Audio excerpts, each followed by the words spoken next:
أعوذ بالله من الشيطان الرجيم. بسم الله الرحمن الرحيم. Lesson number 199, Surah An-Naml, ayah number 60 to 66. أَمَّنْ خَلَقَ السَّمَاوَاتِ وَالْأَرْضَ. Who is it that has created the heavens and the earth? وَأَنزَلَ لَكُم مِّنَ السَّمَاءِ مَاءً. And has sent down from the sky water. فَأَنبَتْنَا بِهِ حَدَائِقَ ذَاتَ بَهْجَةٍ. Causing to grow thereby gardens of joyful beauty. مَا كَانَ لَكُمْ أَن تُنبِتُوا شَجَرَهَا. You could not otherwise have grown its trees. أَإِلَهٌ مَعَ اللَّهِ. Then is there a God with Allah? بَلْ هُمْ قَوْمٌ يَعْدِلُونَ. Rather there are people who ascribe equals. This ayah, Amman, it begins with Amman. And this is directly connected with the previous ayah. What do we learn at the end of the previous ayah? What has been said? Allahu khayrun amma yushrikun. Who is better? Is it Allah or is it those whom they associate with Allah? Who is better in might, in power, in knowledge, in ability? And what's the answer to that? Allah subhanahu wa ta'ala. And over here, this is a continuation of the same note that أَمَّنْ خَلَقَ السَّمَاوَاتِ وَالْأَرْضَ. We can understand this in two ways. That or, who is better? مَنْ خَلَقَ السَّمَاوَاتِ وَالْأَرْضَ, or the one who does not do that? Who is better? The one who has created the heavens and the earth, or the one who has not created the heavens and the earth? Obviously, the one who has created the heavens and the earth, he is far better. And we can also understand Amman as Amman, meaning or, who is it? Who is the one who does this? Who is the one who has خَلَقَ السَّمَاوَاتِ وَالْأَرْضَ, who has created the heavens and the earth, their existence, their characteristics, their functions. وَأَنزَلَ لَكُم مِّنَ السَّمَاءِ مَاءً. And He has sent down from the sky water for you, for your sake, for your benefit, in the form of rain, in the form of snow, in various forms. And then فَأَنبَتْنَا بِهِ. And then we cause to grow with it. With what? With the rain water that falls from the sky. What do we cause to grow as a result of it? حَدَائِقَ. حَدَائِق is the plural of حَدِيقَة. And it's from the root letters Ha, Dal, Qaf. حَدِيقَة is used for a garden. But what kind of a garden? Is it such a garden that is enclosed? That is fenced? What kind of a garden would be enclosed? Would be fenced in? Think about it. One that is a private property. So, hadiqa is used for a park. It's used for a private property, a place, a garden that is surrounded by a boundary wall. And why is there a boundary wall? To prevent others from coming, to prevent animals from coming. So it is basically to prevent it from the dangers of people or animals. And if you look at it, such gardens, they're extremely beloved to their owners. Even if you have a very tiny backyard, a very small backyard. But the fact that it is fenced, and the fact that you have grown in it what you like, the fact that it belongs to you, isn't it more beloved to you? You have a special feeling towards it. You have a special attachment with it, which you don't have with any other piece of land. The way you take care of it, the way you look at it, it's very, very different. So, Allah is the one who causes these gardens to grow by what? By the rain that He sends down from the sky. And these gardens, how does He describe them? ذَاتَ بَهْجَةٍ. That are beautiful, that are of joyous beauty. The word that is a feminine of dhu. And the word bahjah is from the root letters ba, ha, jim. And bahjah is used for something that is of a very beautiful sight. That you look at it and it's extremely beautiful, extremely lovely. So these gardens, it's not just that they have random plants growing here and there. No. There is a special beauty in them. That when you look at them, you admire that beauty. It brings joy to you. It puts a smile on your face. Why? Because of the lovely colors and the lovely sizes of the plants and the different variety. ذَاتَ بَهْجَةٍ. And if you look at it, who causes it to grow? Allah subhanahu wa ta'ala. He causes these beautiful gardens to grow because you do not even have the power to make one tree grow. مَا كَانَ لَكُمْ. It is not possible for you. You do not have the ability أَن تُنْبِتُوا شَجَرَهَا, that you cause to grow its trees. Shajar is actually singular. And over here, the meaning that it gives is that you do not even have the ability to grow one tree, one plant. So who is it that causes all of these lovely gardens to grow? Allah. Then أَإِلَهُ مَعَ اللَّهِ. Then is it possible? Could there be a God with Allah who is doing all of this with Him? Who deserves worship just as He deserves worship? أَإِلَهُ مَعَ اللَّهِ.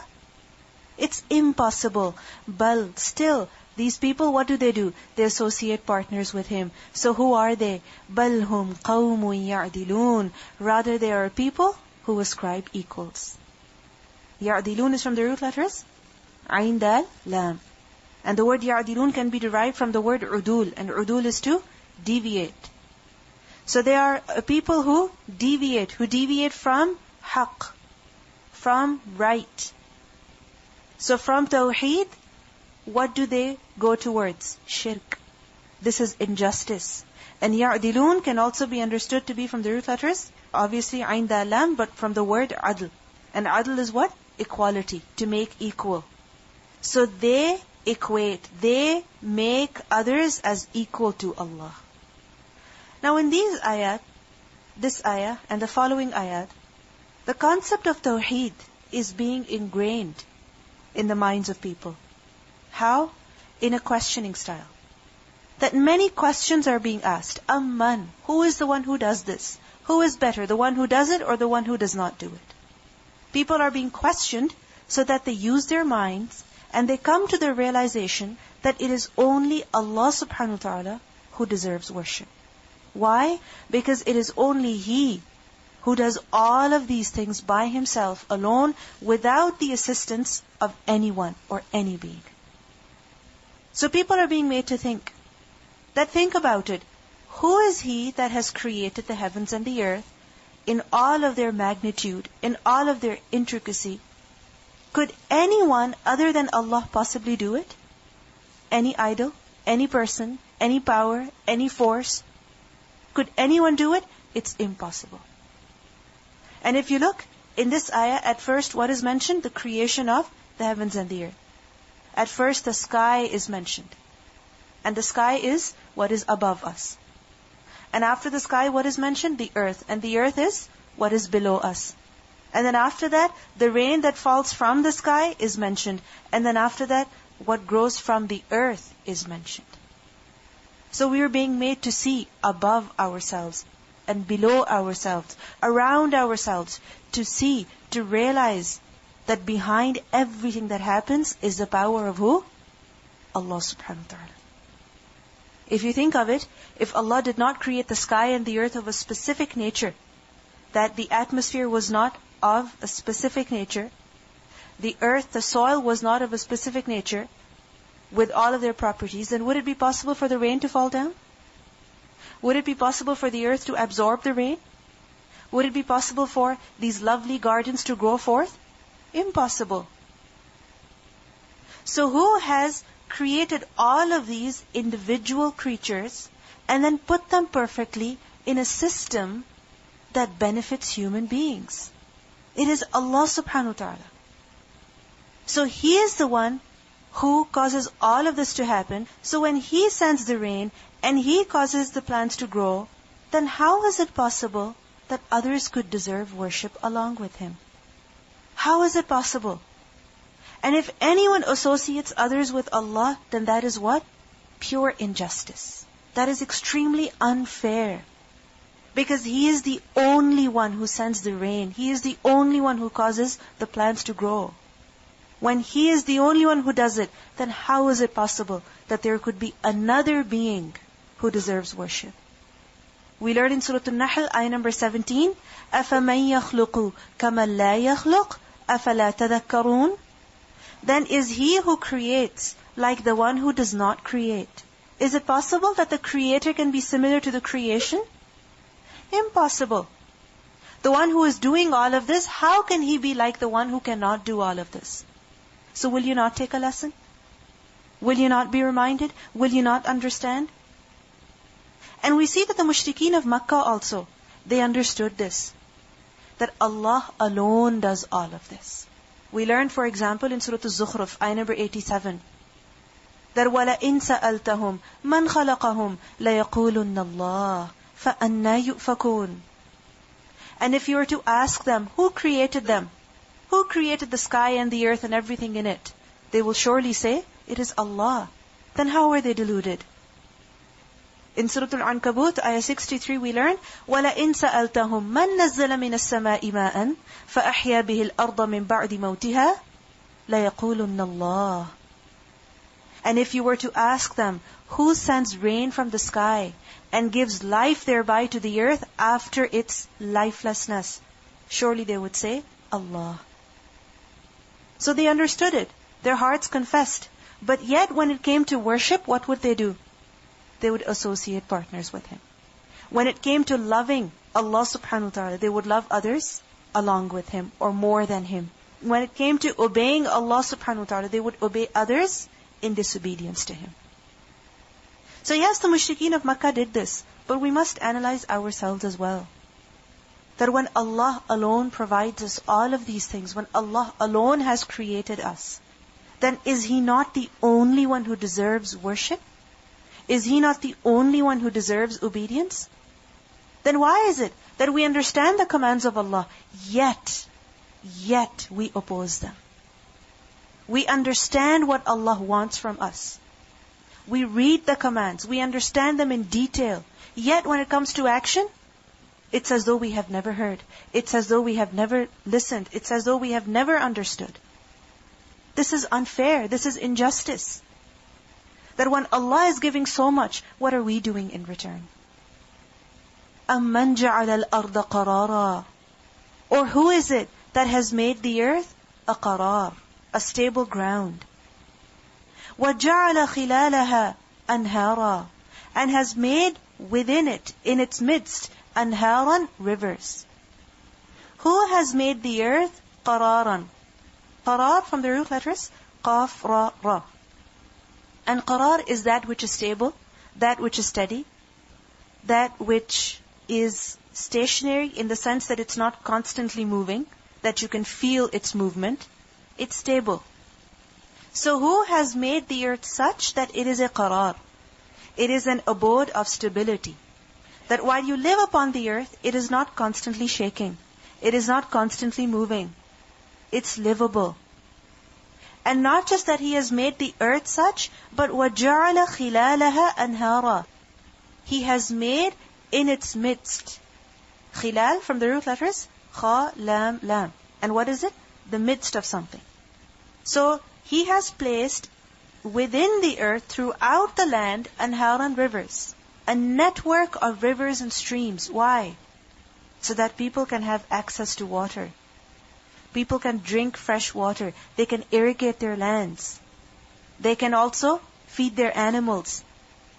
وَجَعَلَ خِلَالَهَا أَنْهَارًا. وَجَعَلَ لَهَا. And He has made for it. For what? For the earth. رَوَاسِيَ. Firmly anchored mountains.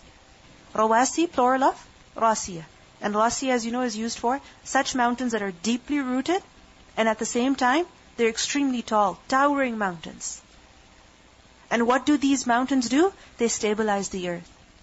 And they also serve as landmarks. وَجَعَلَ بَيْنَ الْبَحْرَيْنِ حَاجِزًا. And He has placed between the two seas a barrier. Hajiz, ha, jim, zai. From hijz. And hijz is to prevent two things from merging together. Two things from mixing together. And how would you do that? By putting a barrier in between. So like for example, you have two different types of food. And you don't want to mix them. But you have to put them on the same plate. So what kind of a plate do you get? A plate that has sections in it. And the sections, what do? The barrier in between, it prevents the two from mixing together. So this is what hajiz is.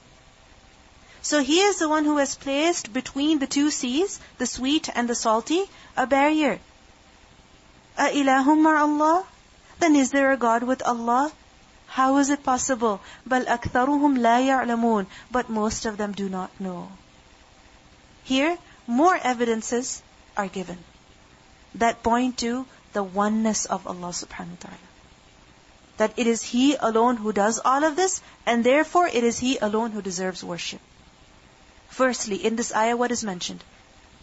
The stability of the earth. The fact that the earth is stable. And this is the reason why people are able to reside upon it peacefully. Because just imagine, we were to step on the earth and the earth would move beneath our feet. You know, sometimes as you're walking on the beach, on sand, or for example, you're walking over a bridge that is not that stable, how do you feel? You could slip any moment. You could fall any moment. Your foot could get hurt any moment. Just imagine if the entire earth was like that. That you step on it and it moves. Or that you cannot stand stable. You cannot stand still. Because the earth is constantly shaking. It's constantly moving. Many people, when they're in a car and the car is being driven on the highway, what do they get? Motion sickness. They cannot travel in a plane. Why? Because they get motion sickness. They cannot go on fast rides. Why? Because they get motion sickness. Now imagine if the earth was such that constantly we could feel the movement of the earth as it goes about the sun, as it rotates throughout the night and the day. Just imagine if we were to feel that movement. Would it be possible for us to do anything at all? Anything at all? Sometimes you're sitting in the car and you want to write. But because of the constant movement, you're unable to write properly. You want to eat, you want to drink, but what happens? Because of the movement, the drink, it spills. The food, it doesn't reach your mouth. So this is a great blessing of Allah, a great mercy of Allah, that the earth is a qarar. It's a place of stability. It's a home of stability. If it constantly shook, it would be impossible for us to live upon the earth. And it's not just that Allah has made the earth such that it's livable for us, but He has made it livable for us in another way as well. And what is that? By creating a network of streams and rivers and different sources of water, anharan, this perfect irrigation system, so that no matter where people are, they can survive. And then, on top of that, Allah has also placed mountains upon the earth, again, to make the earth livable for us. So this is what? This is a huge blessing of Allah. This is a great sign, a great evidence of the oneness of Allah. The fact that He has placed a barrier between the two seas. So that even if a person is in the middle of the ocean, or he is at the junction where the river, it meets the sea, and he wishes to have fresh water to drink, he has access to that. This is a great blessing of Allah, a huge mercy of Allah.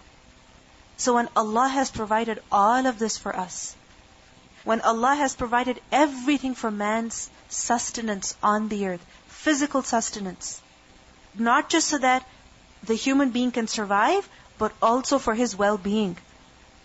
So when Allah has done this, He has also provided for man's spiritual as well as emotional nourishment.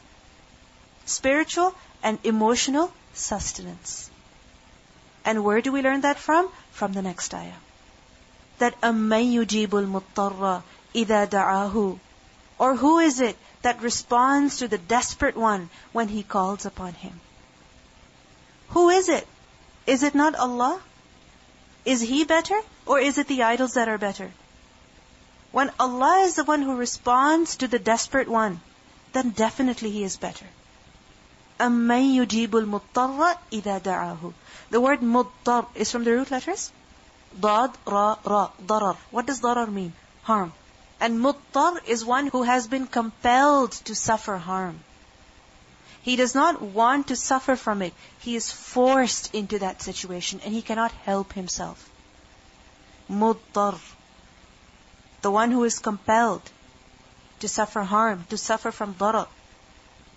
So مُضْطَرْ is who? The one who is afflicted. The one who is desperate. The one who is suffering. But in particular, the word muttar is used for such a distressed person who has given up hope of everyone and everything. Meaning he does not expect help from any person. He does not expect relief from any, means that he could adopt. He knows that no one can help him. No one can take him out of his problems. So what does he do? He calls upon Allah alone. He calls upon Allah alone. This is who muttar is. That he is compelled, he is obliged to call upon Allah only. He knows that nothing can help, nothing can work. Like for example, imagine a person is extremely ill. He is at the hospital, on the bed.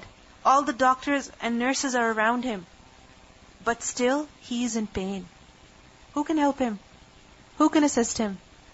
Does he think that any pain relief medication can help him at all? No. The doctors and nurses, they're trying. But what can they do? Can they speed up the process? No. Who can help that person at that moment? Only Allah. And this is when a person realizes that only Allah can help me. So he does not expect relief from any person. He does not expect help from any means, any object, any medication. So who does he turn to? Allah alone. This is who a muttar is. So when a person calls upon Allah, أَمَّن يُجِيبُ الْمُضْطَرَّ إِذَا دَعَاهُ. So when the muttar calls upon Allah, who responds to him? Who aids him? Who takes him out of his problem? Allah. وَيَكْشِفُ السُّوء. And He removes the evil. يَكْشِفُ, kaf, sheen, fa, kashf. Which literally means to unveil something. To expose something. And then it is used for lifting something, taking it away, removing it.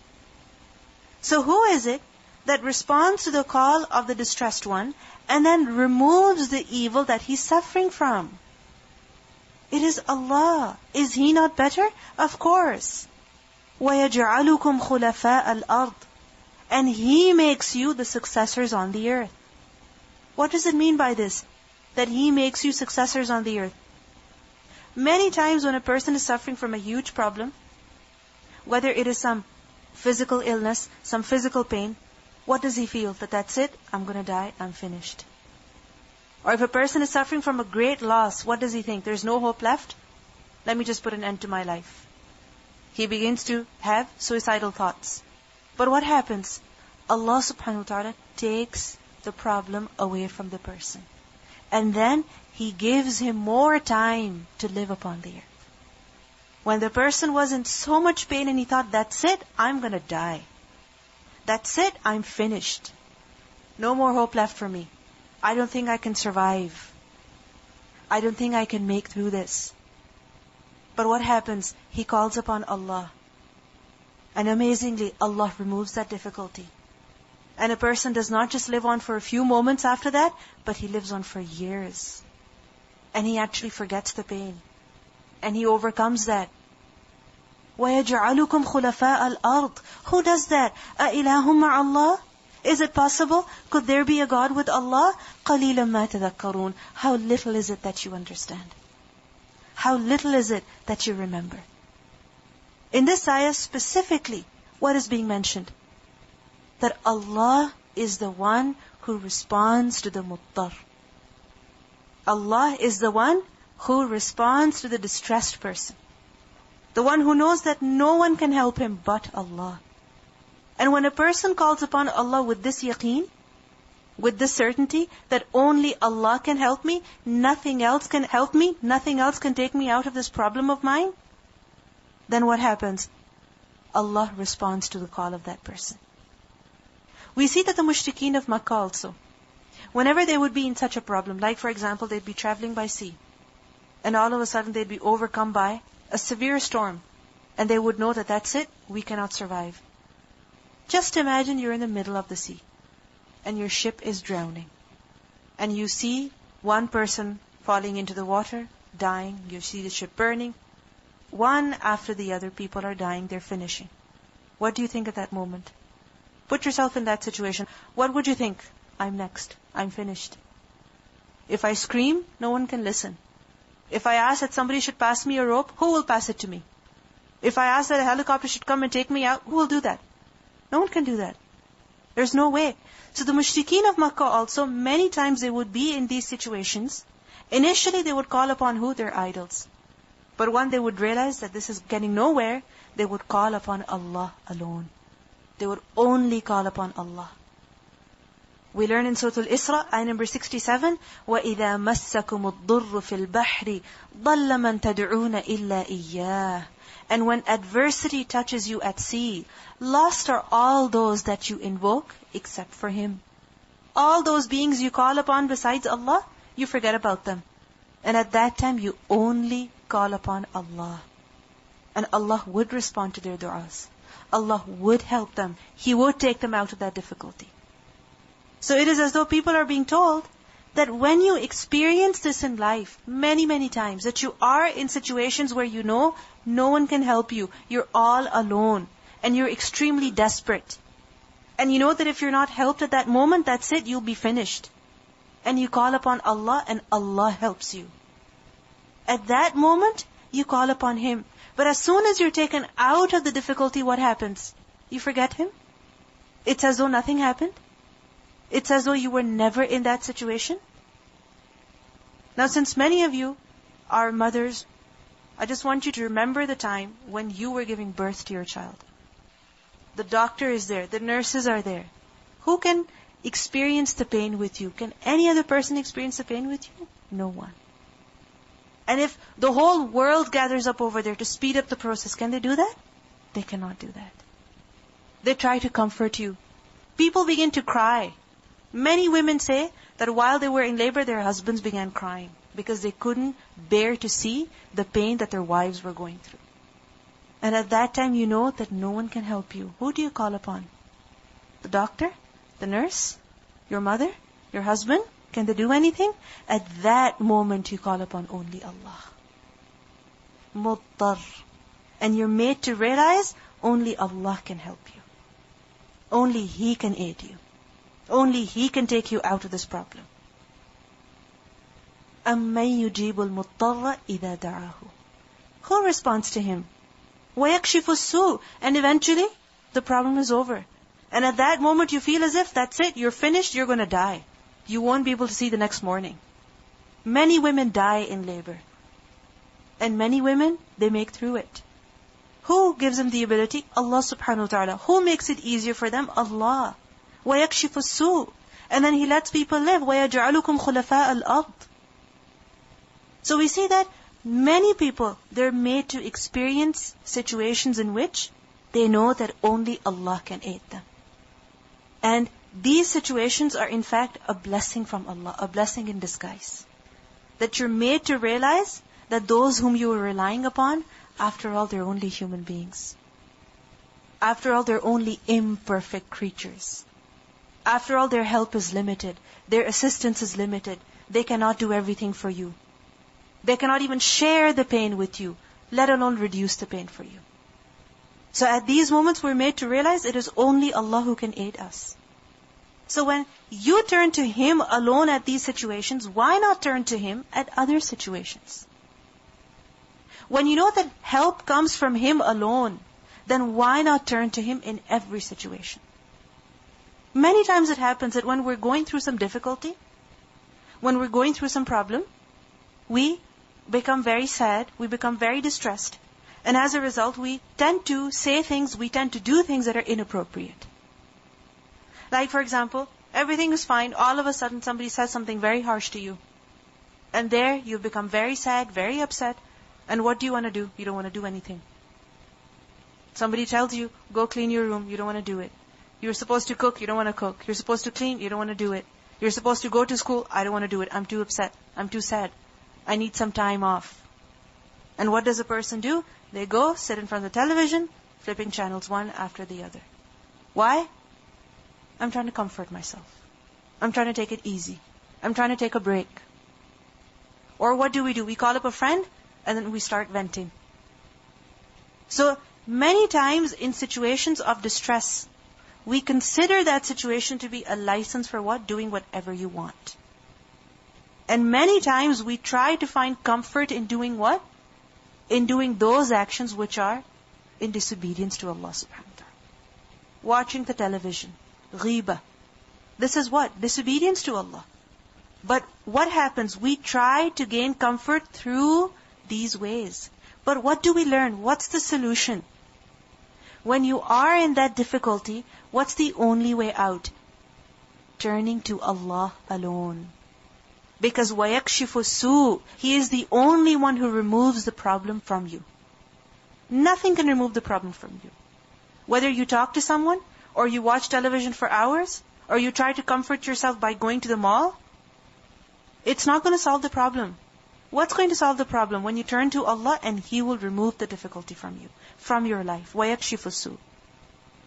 This is why we see that the Prophet ﷺ, he taught us this dua, that Allahumma rahmataka arju, fala takilni ila nafsi tarfata ayn. That, oh Allah, it is your mercy that I desire, so do not even leave me to my nafs for even the blink of an eye. Why? Because if at these times we're left to our nafs, then what's going to happen? Our nafs is going to attack us. Because inna nafsa la ammaratum bisu. It constantly commands you to do evil. And instead of turning to Allah, it takes us to what? Disobedience to Allah. But at these situations, it is only Allah who can help us. Because أَلَا بِذِكْرِ اللَّهِ تَطْمَئِنُّ الْقُلُوبِ. It's by the dhikr of Allah that the hearts find peace. It's not by other things. It's not by talking to others. It's not by watching television. It's not by going to the mall. It's not by shopping. It's by the dhikr of Allah that the hearts find peace.